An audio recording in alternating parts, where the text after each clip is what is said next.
Hello दोस्तों, स्वागत है आप सभी का लेक स्टडी यूट्यूब चैनल पर। दोस्तों आज हम काफ़ी दिनों के बाद यूट्यूब पर आए हैं। टेक्निकल प्रॉब्लम होने के कारण काफ़ी दिनों से हम वीडियो को नहीं बना पाए हैं।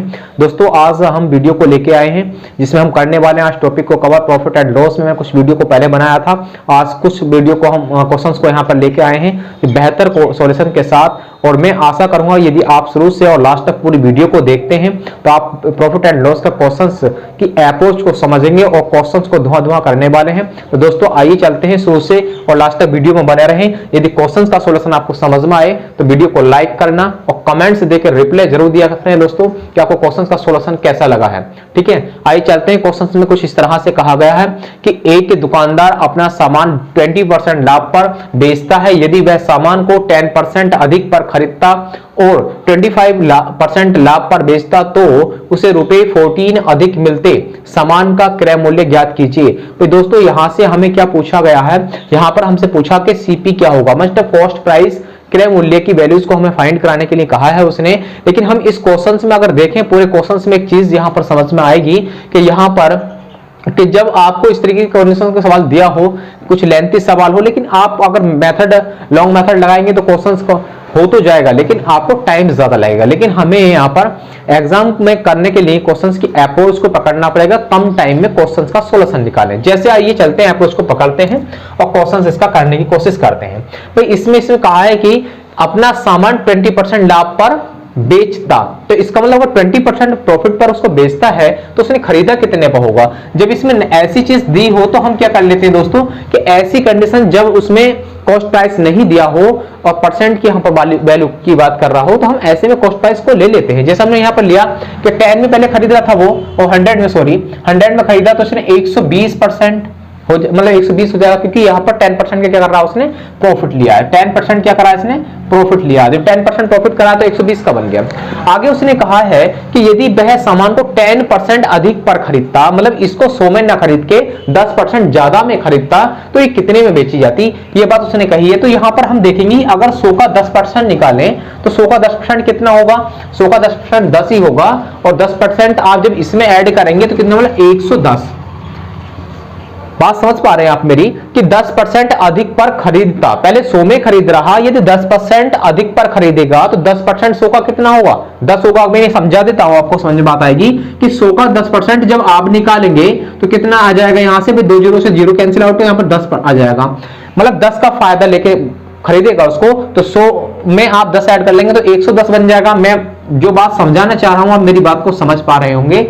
आइए चलते फिर आगे कहा है उसने कि और 25% लाभ पर उसको बेचता है, मतलब 10% ज्यादा पे खरीदकर और 25% लाभ लेकर उसको बेचता है। तो इसका मतलब ये देखेंगे 110 का 25% अब जब निकालेंगे तो 25% का मतलब हो गया कि हम जानते हैं कि 25% जो होता है इसकी फ्रैक्शन होती है 1/4। कितनी फ्रैक्शन होती है इसकी 1/4 होती है।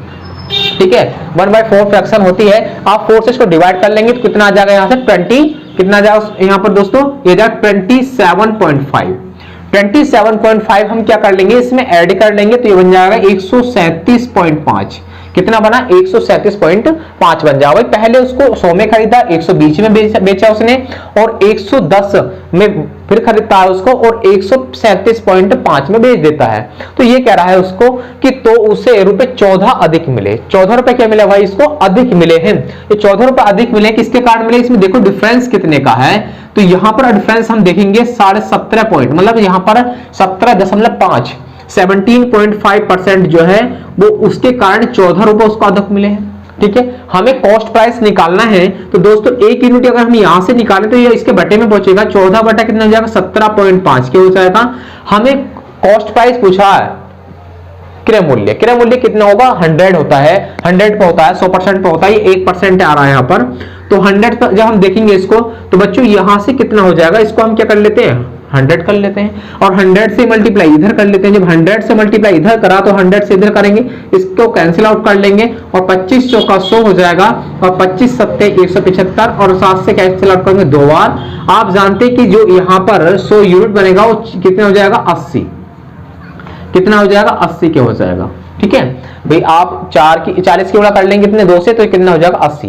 कहने का मतलब इसका जो आंसर होगा वो सीपी जो होगा वो कितना हो जाएगा 80 रुपए हो जाएगा। ठीक है, मैं उम्मीद करूंगा कि आपको सॉल्यूशन समझ में आया होगा। यदि सॉल्यूशन को समझ में आया है तो बेहतर तरीके से तो आप कमेंट्स देके मुझे रिप्लाई दें कि आपको सॉल्यूशन कैसा लगा है। अपने दोस्तों के साथ शेयर करना भी ना भूलें। वीडियो को शुरू से लास्ट तक बने हुए देखें, क्योंकि ये मैंने आपको थोड़ा अप्रोच के लेवल पे बेसिक समझाया थोड़ा सा। अब देखते हैं हम क्वेश्चन को कितने बेहतर तरीके से कितने कम टाइम में इसको करते हैं। तो आइए चलते हैं दोस्तों, नेक्स्ट क्वेश्चन को पढ़ते हैं। नेक्स्ट क्वेश्चन में कहा गया कि एक व्यक्ति अपना सामान 20% लाभ पर बेचता है, 20% लाभ पर बेचता है। यदि वह सामान को 20% अधिक पर खरीदता होता और 10% लाभ पर बेचा होता तो उसे रुपए 120 क्या मिलते, अधिक मिलते।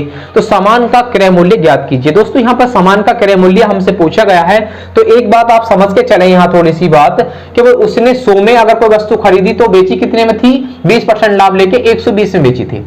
ठीक है, 20% लाभ लिए 120 में बेचा। फिर कह रहा है कि यदि वह सामान को 20% अधिक पर खरीदता, मतलब उसको 100 में ना खरीद के 120 में खरीदता, तो ये कह रहा है कि उस पे लाभ जो लेता है वो 10% का लाभ लेता है। तो इसका मतलब क्या हो, 120 का 10% कितना होता है 12%, और 12 जब इसमें ऐड कर लेंगे तो 132 बन जाएगा।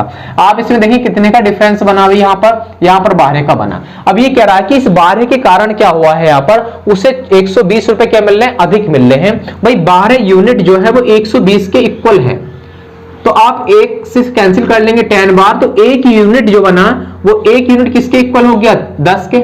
तो 100 यूनिट किसके हो जाएगा, 2 जीरो यहां बढ़ा दो, 2 जीरो यहां पर बढ़ा दो। दोस्तों ये हो जाएगा आंसर इसका 1000 रुपए। कितना हो जाएगा, 1000 रुपए इसका दोस्तों आंसर आ जाएगा।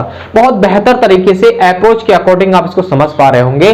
क्वेश्चंस को देखें और सॉल्व करने की कोशिश भी करें। वीडियो को पूरी लास्ट तक देखें, क्योंकि आपको क्वेश्चंस में मजा आने वाला करने में। ठीक है, एनटीपीसी, जेल वार्डन और काफी कॉम्पिटिटिव एग्जाम में इस टाइप के क्वेश्चंस बनते हैं कि क्वेश्चन लेंथी होता है, लेकिन हम उसको टाइम बहुत कम समय में करना होता है, और इसी अप्रोच के अकॉर्डिंग आप उन क्वेश्चन को सॉल्व कर पाएंगे। ठीक है, आइए चलते हैं थर्ड क्वेश्चन पर और इसको हम सॉल्व कर लेते हैं। समझते हैं कि एक व्यक्ति अपना माल 10% लाभ पर बेचता है। यदि माल को 10% कम पर खरीदता और 20% लाभ पर बेचता तो उसे रुपए 8 कम मिलते। माल का क्रय मूल्य ज्ञात कीजिए। भाई माल का हमसे क्रय मूल्य यहां पर पूछा है दोस्तों, तो सबसे पहले हम देखते हैं कि 10% लाभ पर उसको बेच रहा है। 100 में खरीदा और 110 में उसको बेचा है। यहां पर समझेंगे सीधी बात कि 100 में खरीदा तो 110 में बेचा, ये बात आपको समझ में आएगा। आगे उसने कहा है कि यदि माल को 10% कम पर खरीदता, अगर पहले उसने 100 में खरीदा तो अब कितने में खरीदेगा, उसको 90 में खरीदेगा। तो यहां पर 90 में उसको खरीद रहा है। फिर कह रहा है कि आगे खरीदता है और 20% लाभ पर बेचता है। 10% कम पर खरीदता और 20% लाभ पर उसको क्या कर रहा है, बेच रहा है। इसका मतलब जो हम देखेंगे कि 90 का 20% जब हम निकालेंगे तो 90 का 20% कैसे निकलेगा दोस्तों, 90 का जो 20% निकालेंगे हम, 90 का 20% हो जाएगा सीधा सा 18 रुपए, क्योंकि 2 जीरो जीरो 9 दूनी 18 बन जाए। तो 18 रुपए हम क्या करेंगे, इसमें ऐड कर लेंगे तो कितना बन जाएगा, 108 बन जाएगा। कितना बनेगा, 108 रुपए बनेगा। उसने ये बात कही है तो उसे रुपए 8 कम मिलते हैं, और हम बेच रहा था और अब उसको 108 में बेच रहा है। तो भाई इसका मतलब उससे क्या हुआ है, लॉस हुआ है 2 रुपए का। और 2 रुपए का लॉस जो हुआ है वो किसके कारण हुआ है, वो 8 के, मतलब 2 के कारण क्या हुआ, 8 रुपए उसको कम मिल रहे हैं। ये बात उसने कही है। 2 से इसको कैंसिल कर लेंगे 4 बार, मतलब 1 यूनिट किसके हो जाएगा, 4 के हो जाएगा।